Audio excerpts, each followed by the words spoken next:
ভোর রাতে যখন সাহারি খেতে উঠবেন, আপনি তো সাহারি খেতে উঠেন, আপনি জানেন ওই সময়টার দাম কত? আমরা বেশিরভাগ মানুষ জানি না ভোর রাতের এই সময়টার দাম কত।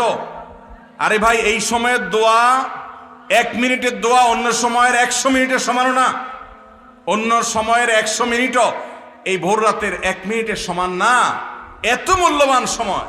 সাহারি খেতে উঠছেন, সাহারি খান, ভালো কথা, কিন্তু সাহারি খাওয়ার আগে পরে 10টা মিনিট জায়নামাজে মুসল্লাতে দাঁড়ান, একটু 2 রাকাত নামাজ পড়েন। এই সময়টা দোয়া কবুল হয়। আল্লাহ ডেকে ডেকে বান্দাকে দেন। একটু হাত তোলেন, চেষ্টা করবেন তো ইনশাআল্লাহ।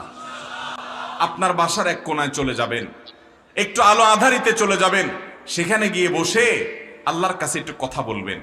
সেজদা চলে যাবেন, সেজদা গিয়ে আল্লাহর সাথে একটু মন খুলে কথা বলবেন। আল্লাহ, আমি অনেক গুনাহ করেছি, আল্লাহ আমি অনেক পাপিষ্ঠ। শুনেছি আপনার রাসূল জানিয়েছেন যে এই মাসে নাকি আপনি অনেক পাপিষ্ঠকে মাফ করে দিবেন।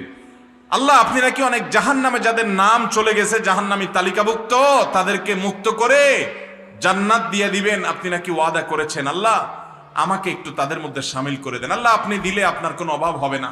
আল্লাহর সাথে একটু কথা বলা, মুনাজাত করা ভোর রাতে করার চেষ্টা করবো তো ইনশাআল্লাহ।